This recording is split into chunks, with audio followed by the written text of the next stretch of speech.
선배 목사님 한 분이 대장암 3기 수술을 받으셨습니다.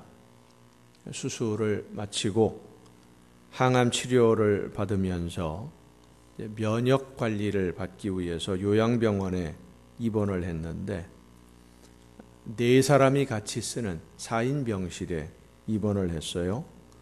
요양병원이라고 하는 병원의 특성상 며칠 간격으로 입원하고 또 퇴원하고 이게 반복되다 보니까 얼굴을 익히고 사귈만 하면 헤어지고 그러다 보니까 좀 낯설고 어색한 그런 분위기 속에서 한 방에서 같이 이제 지내게 됩니다.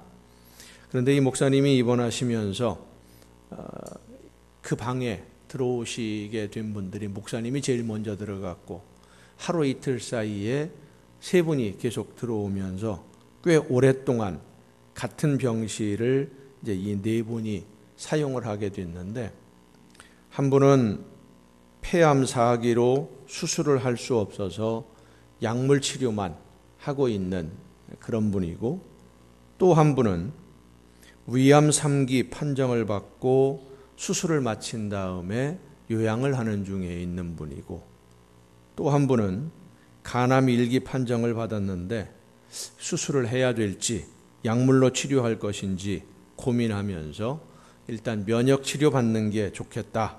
먼저 면역 치료부터 하자. 그래서 입원을 하신 분 그리고 목사님 이렇게 4분이 한 방에 거주를 하게 된 겁니다.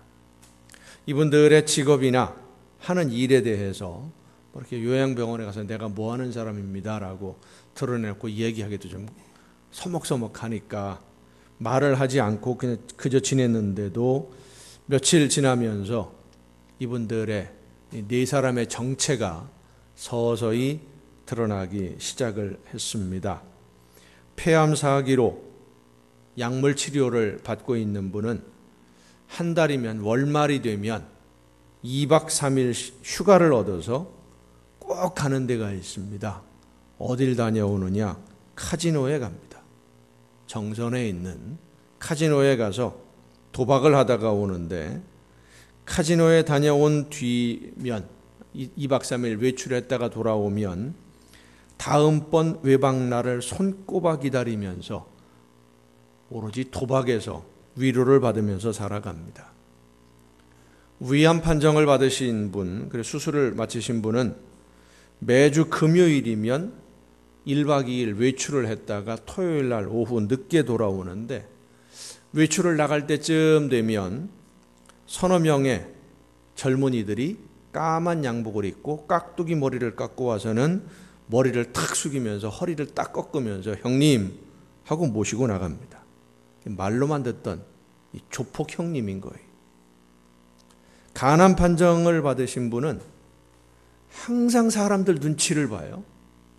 사물함 철저하게 자물쇠로 잠그고 병실 분위기도 보고 드나드는 사람을 세세히 살펴보고 묘한 습관이 있어요.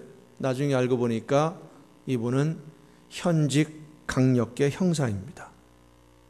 그러니까 서로 자기 정체를 다 드러내지 않으려고 나름대로 조심하면서 살았는데 얼마 못 가서 4사람의 정체가 다 드러났어요. 한 사람은 카지노 중독 도박꾼이고 한 사람은 조폭 형님이고 한 사람은 현직 강력계 형사고 또 한 사람은 목사이고 도저히 어울릴 것 같지 않은 이 4사람이 어쩔 수 없는 상황에서 한 공간에서 같은 병실에서 4개월을 넘게 같이 사는 거예요. 도박꾼과 조폭 형님은 이 형사를 무척 싫어하고 경계를 합니다. 눈치를 보고 목사님이 앉아서 기도하고 계시거나 말씀을 성경책을 보고 계시면 어딘지 모르게 어색하게 눈치를 보면서 그렇게 불편할 수가 없어요. 형사 역시 이 2사람 도박꾼과 조폭 형님에 대해서 긴장을 늦추지 않고 아주 매섭게 관찰을 합니다. 2달여가 지나면서 조금 긴장이 사그러지고 편한 농담을 주고받는 사이가 되었는데 3개월째 되는 해에 월말이 되면 2박 3일 외출하는 분이 있죠. 어디 가요? 정선에 도박을 하러 가는, 카지노에 도박을 하러 가는 분이 갑자기 목사님 침상 앞에 턱 오더니 이렇게 이야기를 합니다. 목사님, 오늘은 잭팟이 터지도록 기도 좀 세게 좀 해주십시오. 멍하니 바라보고 있으니까 조폭 형님을 모시러 외출을 하러 동생들이 왔어요. 외출 준비를 하더니 조폭 형님이 갑자기 목사님 침상 옆에 와서 떡 서더니, 목사님, 조직 관리가 좀 잘 되고 사업이 잘 확장되도록 기도 좀 저도 세게 좀 해주십시오. 그러니까 바로 옆에 침상에서 듣고 있던 형사가 목사님에게 이야기합니다. 목사님, 이런 인간들 다 잡아넣어서 우리가 좋은 세상에 살 수 있도록 기도 좀 더 세게 해주십시오. 아니, 목사님이 누구 편을 들어서 기도를 해야 됩니까? 고민스러운 표정으로 한 사람씩 얼굴을 번갈아가서 바라보면서 곤란하다는 표정으로 멍하니 바라보고 있으니까 한바탕 웃으면서 이 세 사람이 동시에 병실을 나가면서 이렇게 이야기하더랍니다. 그래도 목사님이 같이 계시니까 마음에 위로가 됩니다. 우리가 즐겁습니다. 목사님이 교회를 다니라고 하기도 전에 이분들이 자기들이 먼저 교회 한번 꼭 찾아가겠다고 인사를 하고, 그리고 4개월여 동안의 요양병원 생활을 마쳤다라고 하시면서 목사가 존재하는 이유가 이렇게 살벌한 세상에서 서로 바라보며 웃을 수 있도록 해주는 것이 목사가 존재하는 이유가 아니겠느냐 하는 이야기를 들었습니다. 오늘 우리에게 주시는 하나님의 말씀을 들으면서 내가 서 있어야 할 자리가 어디인지, 내가 있는 자리에서 어떤 역할을 감당해야만 하나님의 자녀로 인정받을 수 있는지를 성령의 음성을 통해 듣는 귀한 은혜가 우리 모두에게 임하시기를 간절히 바랍니다. 고린도후서는 우리에게 말씀해 주십니다. 누구든지 그리스도 안에 있으면 새로운 피조물이라. 이전 것은 지나갔으니 보라 새 것이 되었도다. 새로운 피조물. 예전의 것이 분명히 있었는데 예전의 것을 그대로 두고 다시 또 만든 것이 아니라 예전 것이 아닌 새 것으로 재창조하셨다라는 말씀이에요. 그리 큰 문제 없이 잘 살고 있었는데 새로 창조하셨다라고 하는 것은 적당히 고쳐서 리모델링이나 업그레이드로는 안 되기 때문에 새로 창조하셨다는 말씀이에요. 여기 앞에 화면이 상당히 깨끗하지요? 이렇게 깨끗해진 것은 업그레이드해서 된 것이 아닙니다. 부품 한두 개 갈아서 부품 교체해서 리모델링해서 될 일이 아니기 때문에 아예 먼저 있던 거 떼버리고 새 것을 사다가 달았어요. 완전히 달라지는 겁니다. 여러분, 우리 믿는 성도들은 예수 그리스도를 믿는 믿음으로 완전히 새 사람이 된 줄로 믿으시기를 바랍니다. 중요한 것은 왜 새로 창조하셨느냐? 하나님이 새로운 피조물로 만드신 새롭게 창조하신 목적이 어디에 있느냐 하는 거예요. 하나님이 외아들 예수님을 대신 고난당하고 십자가에 죽게 하시면서까지 우리 믿는 성도들을 재창조하신 목적이 있는데 그 목적이 오늘 본문 말씀에 기록되어 있습니다. 하나님과 화목하고 모든 이웃들과 화목하게 하는 직분을 맡기려고. 그렇습니다. 화목입니다. 카탈라소라고 하는 헬라어인데 이 말은 교통하게 한다라는 뜻이에요. 막혀 있었는데 뚫어서 서로 소통하게 하고 서로 다른 것을 화합해서 하나가 되게 하는 것, 이게 카탈라스예요. 하나님과 화목하고 세상과 화목하고 이웃과 화목하게 하려고 여러분을 새로 창조하셨다는 말씀이에요. 오늘 우리가 살아가는 이 사회는 반목과 질시가 일상화되어 있습니다.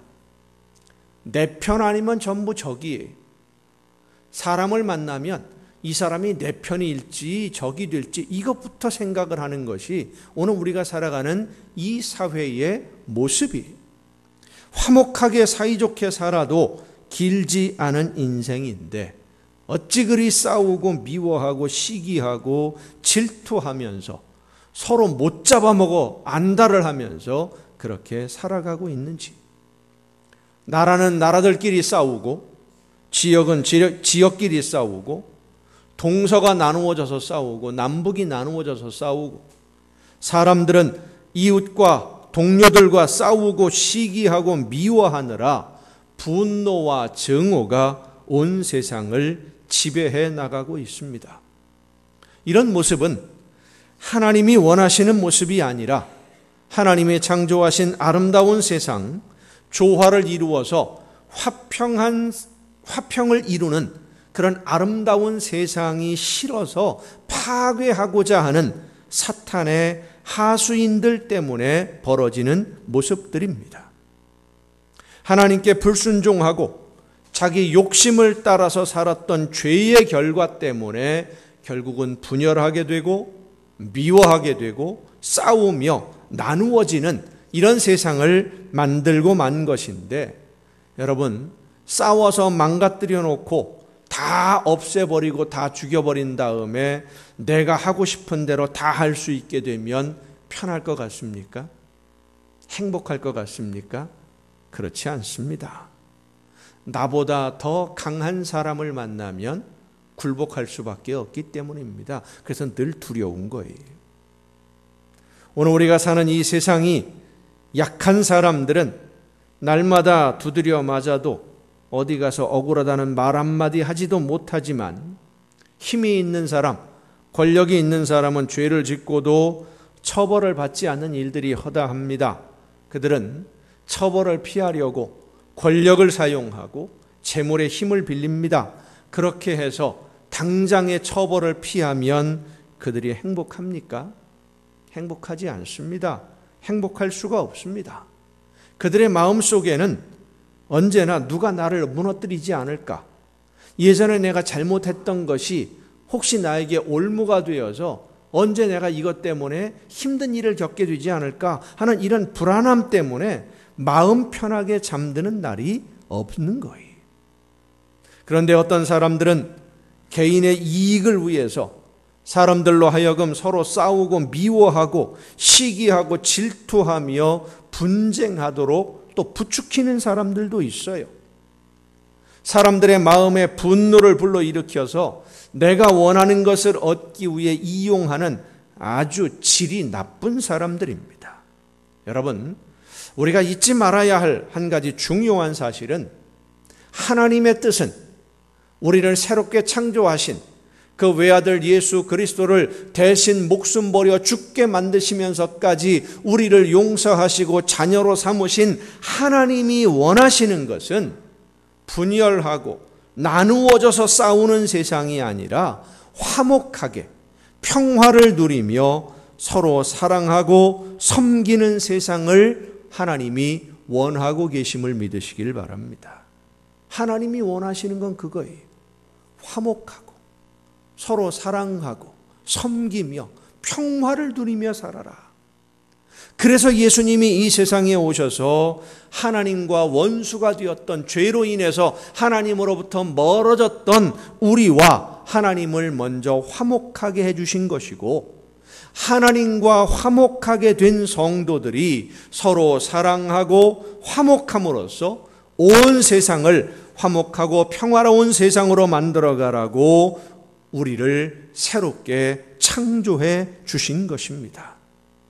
우리 믿는 성도들이 있어야 할 자리는 바로 화목하게 하는 자리여야만 합니다.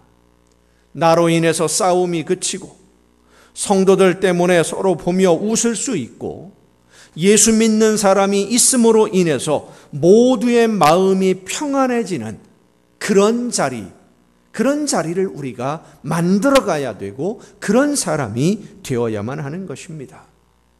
잠언 16장 7절에 보면 사람의 행위가 여호와를 기쁘시게 하면 그 사람의 원수라도 그와 더불어 화목하게 하시느니라 했습니다.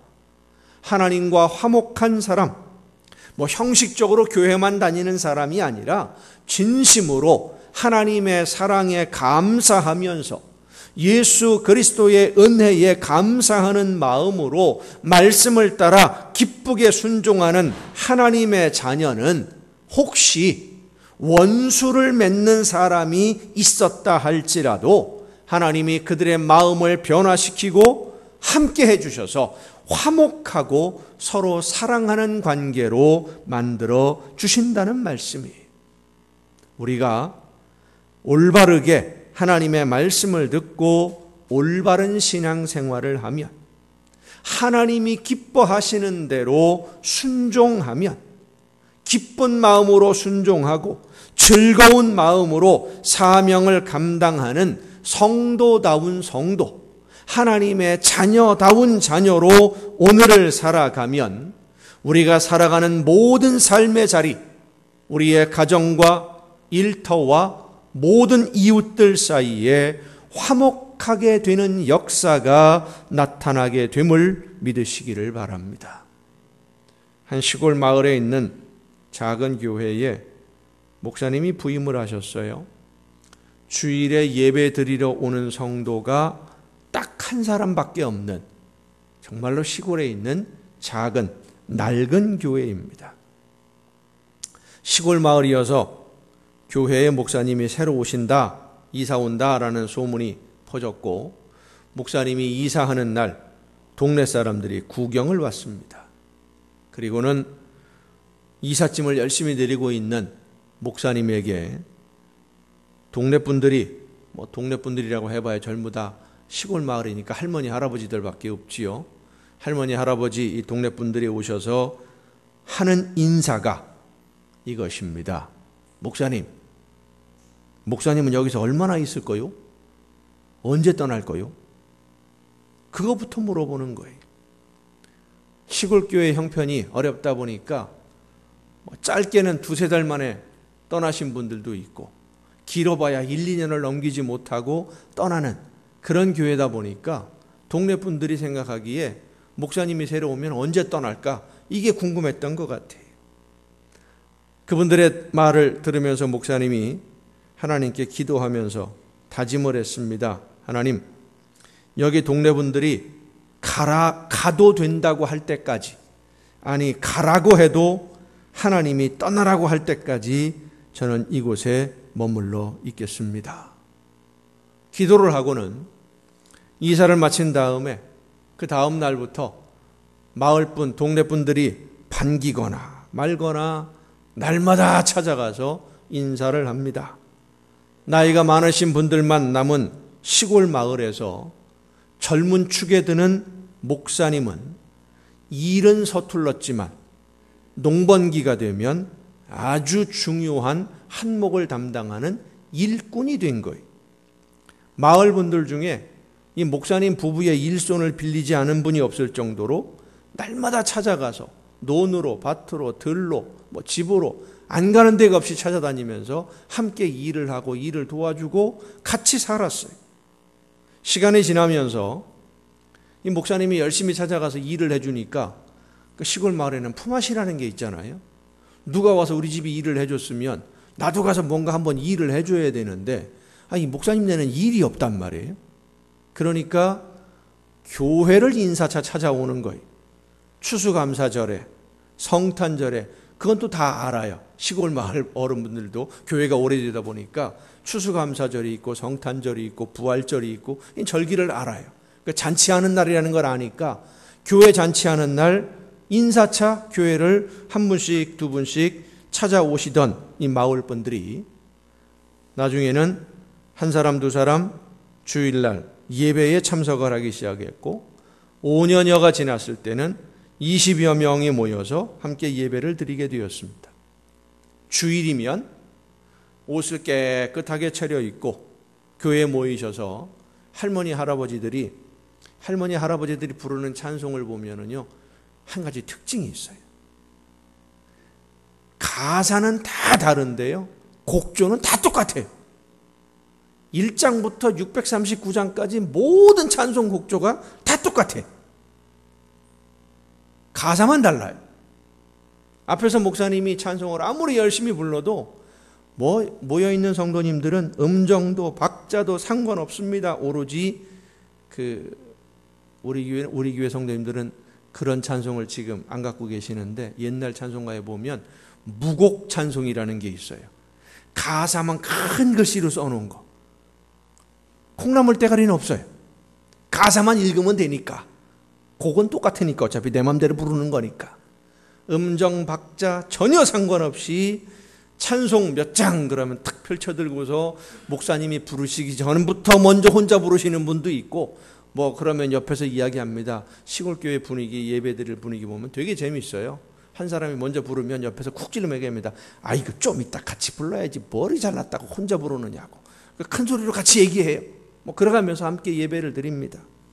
진심으로 찬송을 부르고 마음을 열어서 간절하게 기도하고, 목사님의 진심을 알게 된 마을 분들이 교회를 나오는 분이든 안 나오는 분이든, 지금 그 목사님이 부임하신 지 10년이 넘었는데 목사님을 만날 때마다 이렇게 말하고 있습니다. 목사님, 죽을 때까지 우리와 같이 삽시다. 죽을 때까지 우리와 같이 삽시다. 추수감사주일이 되면 교회 나오지 않는 분들까지 온 마을 사람들이 다 총동원해서 교회에서 마을 잔치가 벌어지곤 합니다. 이웃 간에 다투는 일이 생기면, 싸움이 생기면 넌지시 누군가가 와서 목사님에게 이야기를 합니다. 목사님, 아무개하고 아무개가 싸웠는데 도저히 말이 안 통해. 목사님이 좀 가서 해결 좀 해주소. 목사님과 교회로 인해서 마을 전체가 활기차고 즐겁고 서로를 아끼고 의지하는 그런 마을로 변해가고 있어요. 교회가 있는 곳에서 일어나야 할 마땅한 일입니다. 성도가 있는 곳에서 마땅히 있어야 할 일입니다. 힘으로 만드는 평화가 아닙니다. 억지로 만들어지는 화평이 아닙니다. 진심으로 사랑하고 섬겨서 세워지는 하나님의 나라가 우리 믿는 성도들이 있는 곳마다 세워져야만 하는 것입니다. 오늘 교회에 대한 소식들은 자랑이 아니라 죄송하지만 부끄러운 추문들이 너무 많아지고 있습니다. 세상은 변하고 발전해 나가고 있는데 교회는 세상의 변화하는 속도를 따라가지 못하고 있기 때문입니다. 좀 더딜망정 이 사회는 발전하고 있고 서로를 존중하고 섬기는 세상으로 변화하고 있고 형식적이나마 화해하고 협력하는 그런 분위기로 변해가고 있는데, 교회는 여전히 20세기에 머물러서 60년대, 70년대에 머물러서 신분적 차별, 인종적 차별, 소유의 차별로 서로의 사이에 차별의 장벽만 더 높이 쌓아가고 있습니다. 그리고 그 안에서 사람들의 마음의 분노와 미움을 부추기고 그 분노의 감정을 이용해서 자기들만의 특권을 누리려는 사람들이 성도들의 마음을 미혹해서 이용하고 있기 때문에 교회가 사회로부터 비난의 대상이 되고 있습니다. 예수님은 막힌 담을 헐고 하나가 되게 하셨는데, 하나님과 화목하고 이웃과 사랑으로 화목하라고 하시는데 예수님의 이름으로 예수님을 배신하고 이용하는 일들이 벌어지고 있어요. 교회라고 하는 울타리 안에서 우리끼리만, 믿는 사람들끼리만 잘하는 것 같지만 밖에 있는 사람들이 볼 때는 우스운 거예요. 우물한 개구리처럼 되어버리고 있어요. 우리의 모습을 발견하지 못하고 이 사회를 변화시키지 못하고 하나님이 기뻐하시는 평화의 나라로 세워가질 못하고 오히려 걱정거리가 되고 근심거리가 되어가고 있어요. 우리가 잘 알고 있습니다마는 한기총이라고 하는 이름, 한국기독교 총연합, 참 이름은 좋아요. 이름은 참 잘 지어요. 허울 좋은 이름을 이용해서 개인의 욕심을 채우려고 순진한 성도들을 미혹하는 거짓 지도자, 거짓 성직자들을 구별해내는 영적인 분별력이 우리에게 있어야 됩니다. 하나님의 말씀이 아닌데 하나님의 말씀이라고 자기가 원하는 이야기들을 거짓말로 퍼뜨리는 그런 거짓 사꾼 목자들을 이제 우리는 구별할 수 있어야 됩니다. 그들의 거짓에 속아 넘어가지 않고 하나님이 기뻐하시는 나라를 위해 한 걸음 한 걸음 나아가야만 할 때입니다. 혼란과 거짓으로 얼룩진 오늘을 살아가는 하나님의 자녀들, 성도가 서 있어야 할 자리는 분노와 분열, 미움과 비판으로 나누고 깨뜨리는 자리가 아니라 사랑과 섬김으로 화목하게 하나가 되도록 만들어가는, 사랑으로 품어주는 자리여야만 합니다. 사랑하는 성도 여러분, 여러분은 세상에서 하나님의 사랑의 누룩, 예수님의 사랑의 누룩으로 서 있을 수 있기를 바랍니다. 누룩은 있어야 할 자리에 있기만 하면 자기 할 일을 다 합니다. 마태복음 13장에 보면 또 비유로 말씀하시되 천국은 마치 여자가 가로 서말 속에 갖다 넣어 전부 부풀게 한 누룩과 같으니라 하신 예수님의 말씀이 있어요. 갖다 넣어라는 이 말이 람바노 엔크립토라는 헬라어인데 집어넣어서 숨겨둔다라는 뜻입니다. 그냥 눈에 드러나 보이게 이렇게 던져두는 게 아니라 딱 집어서 깊숙이 집어넣는, 숨겨두는 거예요. 우리 믿는 성도들, 하나님의 사랑으로 구원받은 성도들은 하나님의 손으로 집어서 세상에 넣어 숨겨두시고 세상을 변화시키게 만든 누룩과도 같습니다. 누룩을 넣어두면 가루 반죽이 다 부풀게 만드는 것, 그건 당연한 일이에요.